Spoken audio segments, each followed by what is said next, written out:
This is professor MH और इस video में we will discuss GSTR 4 section 39 sub section 2।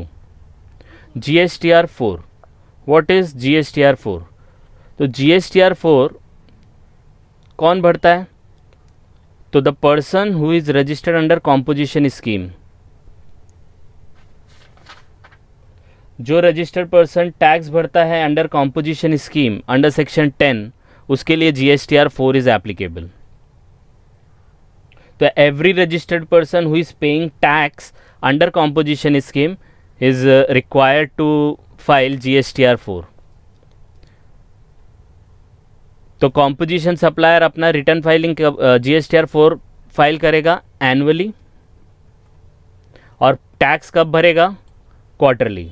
तो ये जो कॉम्पोजिशन स्कीम होती है जिसमें कॉम्पोजिशन सप्लायर होता है, ये अपना रिटर्न फाइल एनुअली करेगा, लेकिन जो टैक्स भरना है इसको ये क्वार्टरली बेसिस पर टैक्स भरेगा। तो जब वो एनुअल रिटर्न फाइल करेगा तो कौन सा फॉर्म यूज़ करेगा? तो GSTR 4 यूज़ करेगा। कॉम्पोजिशन स्कीम आपको पता होना चाहिए, it is available for a small trader. इसका भी मैंने एक वीडियो अपलोड किया है, वो जाके आप देख सकते हो कि कॉम्पोजिशन स्कीम क्या होता है, कौन कौन कॉम्पोजिशन स्कीम में कितना टर्नओवर है तो वो स्कीम मिलता है, उसके क्या क्या कंडीशन है, एलिजिबिलिटी है, वो हम लोग ने डिस्कस किया था। तो अभी हम लोग देख रहे हैं कि कॉम्पोजिशन स्कीम कॉम्पोजिशन स्कीम जिसने लिया है, जो ट्रेडर ने, जो पर्सन रजिस्टर्ड है अंदर कॉम्पोजिशन स्कीम, तो उसको एनुअल रिटर्न फाइल करना पड़ता है, और जो फॉर्म यूज़ होता है वो होता है GSTR 4। तो याद रखना है, filing annually, payment of tax quarterly. Next, GSTR 4 is annual return, और we can furnish this GSTR 4 either directly, website से आप भर सकते हो या फैसिलिटेशन सेंटर से भर सकते हो, जैसा अभी तक हम लोग ने देखा था GSTR 1 और GSTR 3B में भी। फिर due date of GSTR 4 is by 30th April of next financial year. तो जैसे ही आपका फाइनेंशियल ईयर एंड होता है, तो जैसे ही एंड हुआ, जैसे 31 मार्च 2021 अभी ख़त्म हुआ, तो इसका आपको कभी तक भरना पड़ेगा? तो अप्रैल जैसे ही स्टार्ट हुआ तो 30th अप्रैल तक आपको इसको GSTR 4 फाइल करना होगा। ठीक है, तो due that is 30th April. Same way में जब ये क्वार्टरली पेमेंट टैक्स करते हैं, इसका भी रिटर्न हम लोग को भरना पड़ता है। तो composition supplier is required to file quarterly statement. जो ये पेमेंट आप करते हो, ये जो पे कर रहे हो आप टैक्स क्वार्टरली, इसका भी एक स्टेटमेंट फाइल करना पड़ता है इन GST CMP 08। ये फॉर्म यूज़ होता है जो डिटेल शो करता है रिगार्डिंग कितना टैक्स हम लोग ने पे किया है। ठीक है, तो इसका भी ड्यू डेट आता है। तो due date of GST CMP 08 is by 18th day of the next month after the end of quarter. तो जैसे कोई क्वार्टर ख़त्म हुआ, जैसे अभी आप ले लो जून जुलाई अगस्त, तो जून जुलाई अगस्त ये क्वार्टर एंड हुआ, सॉरी जुलाई अगस्त सितंबर ये क्वार्टर एंड हुआ, तो अक्टूबर की 18 तारीख तक आपको क्या करना है? GST CMP 08 को फाइल करना है। तो एनुअल रिटर्न का जो ड्यू डेट है दैट इज़ 30th अप्रैल, और जो क्वार्टरली रिटर्न स्टेटमेंट आप फाइल कर रहे हो GST CMP 08 में, उसका आपका ड्यू डेट है 18th day of next month. ठीक है, फिर फाइलिंग ऑफ इज मैंडेटरी। जैसे आपका GSTR 1 GSTR 3B मैंडेटरी था, ये भी मैंडेटरी है 08। अगर कोई एक्टिविटी नहीं भी है तो भी आपको उसको फिल करना पड़ेगा। ये सेम रिपीट हुआ है आपका,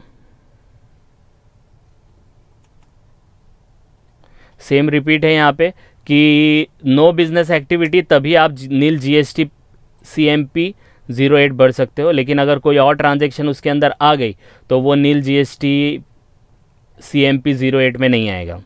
तो ये दो जो पॉइंट है, ये रिपीटेशन है आपका GSTR 1 और GSTR 3B का। तो ये याद रखना है, all are mandatory 1 3B and this CMP 08, और आप इसको नील भी भर सकते हो, राइट। तो these are the common points.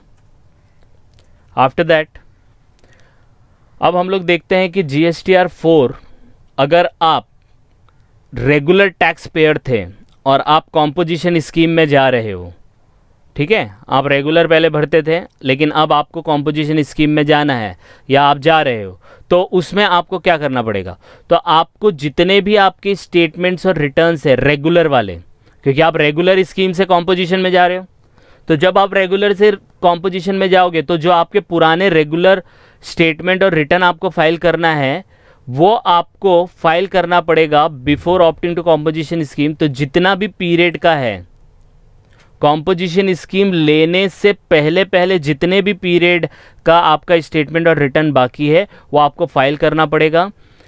Due date of furnishing month of next year, सितंबर नेक्स्ट ईयर का रिटर्न फाइलिंग की ड्यू डेट से पहले, या एनुअल रिटर्न जब आप फर्निश करोगे प्रीवियस ईयर का उससे पहले, विच एवर इज अर्लियर। तो इन शॉर्ट अगर आप रेगुलर टैक्स पेयर हैं और आप कॉम्पोजिशन स्कीम में जा रहे हो तो रेगुलर टैक्स पेयर के हिसाब से आपका जो स्टेटमेंट और रिटर्न बाकी है कॉम्पोजिशन में आने से पहले पहले, तो वो जो रिटर्न और स्टेटमेंट है वो आपको फाइल करना है नेक्स्ट मंथ, नेक्स्ट ईयर के सितंबर मंथ का जो फर्निशिंग है, रिटर्न फाइलिंग करने का ड्यू डेट है वो, या एनुअल रिटर्न फर्निश किया वो, दोनों में से जो भी पहला होगा वो डेट से पहले पहले आपको वो सब फाइल करना पड़ेगा। आई बात समझ में? तो ये चीज़ ध्यान में रखना है रेगुलर से कॉम्पोजिशन में। अब क्या होता है कि आप कॉम्पोजिशन से रेगुलर में आए, तो कॉम्पोजिशन से रेगुलर में आए मतलब आप कॉम्पोजिशन में भर रहे थे, मतलब जीएसटी सीएमपी 08 18 तारीख तक भर रहे थे, GSTR 4 आप भर रहे थे कभी तक 30 अप्रैल तक भर रहे थे, तो ये चीज़ आपको एप्लीकेबल थी। लेकिन अब ये एप्लीकेबल ना हो कि आप रेगुलर में आ जाओगे।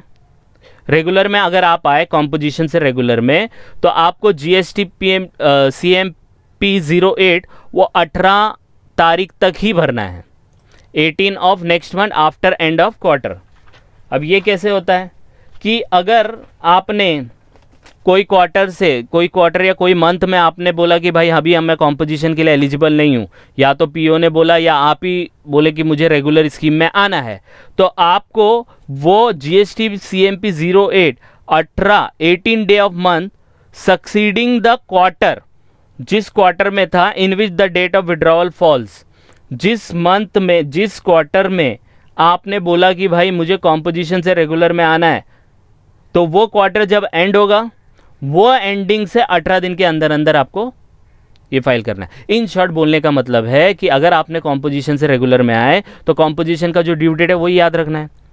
आई बात समझ में? समझो आपका जुलाई अगस्त सितंबर वाला क्वार्टर में आपने कॉम्पोजिशन से रेगुलर में आ गए, तो कॉम्पोजिशन का जो वो क्वार्टर है उसका आपको अक्टूबर की 18 तारीख तक भरना है।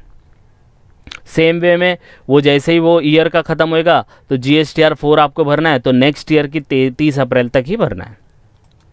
तो इन शॉर्ट बोलने का ये मतलब है कि अगर आपने रेगुलर स्कीम से निकल के कॉम्पोजिशन में आए तो रेगुलर वाले का जो भी स्टेटमेंट और रिटर्न बाकी है, पेंडिंग है, वो आपको नेक्स्ट ईयर की सितंबर की ड्यू डेट से पहले पहले या एनुअल रिटर्न का जब आप फाइल करते हो रिटर्न, ये दोनों में से जो भी अर्लियर डेट होगा वो डेट से पहले पहले आपको पूरा स्टेटमेंट और रिटर्न फाइल करना है, राइट। और यही चीज़ अगर आप कॉम्पोजिशन से रेगुलर में आ रहे तो कॉम्पोजिशन का जो ड्यू डेट है वही आपको एप्लीकेबल रहेगा, फिर रेगुलर का रेगुलर के हिसाब से आप आगे बढ़ते जाओगे। लेकिन जो कॉम्पोजिशन में आप जिस कैटेगरी में पहले आते थे उसमें आपको 18 तारीख नेक्स्ट मंथ का क्वार्टर के एंड के बाद और नेक्स्ट फाइनेंशियल ईयर में 30 अप्रैल तक ही भरना है GSTR 4। आई बात समझ में? यस और नो? ठीक, देखो इसमें क्लास पॉइंट है कि PO is authorise to cancel registration, registration काट सकता है अगर GSTR 4 has not filed for 3 tax period back to back.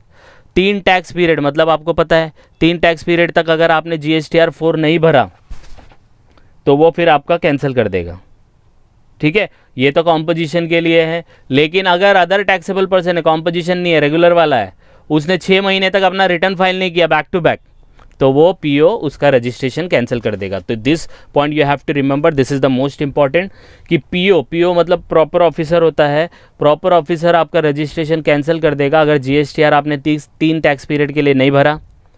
अगर आप अदर टैक्सेबल पर्सन है तो 6 महीने तक अगर आपने रिटर्न फाइल नहीं भरा तो वो आपका रजिस्ट्रेशन कैंसिल कर सकता है। तो याद रखना है कॉम्पोजिशन के लिए 3 टैक्स पीरियड और अदर पर्सन के लिए 6 महीना, 6 मंथ 6 मंथ 6 मंथ। तो this is all about GSTR 4। तो प्लीज़ इसको गो थ्रू करिए, कुछ डाउट आएगा तो कमेंट कीजिए and please like and subscribe for more videos. Thank you.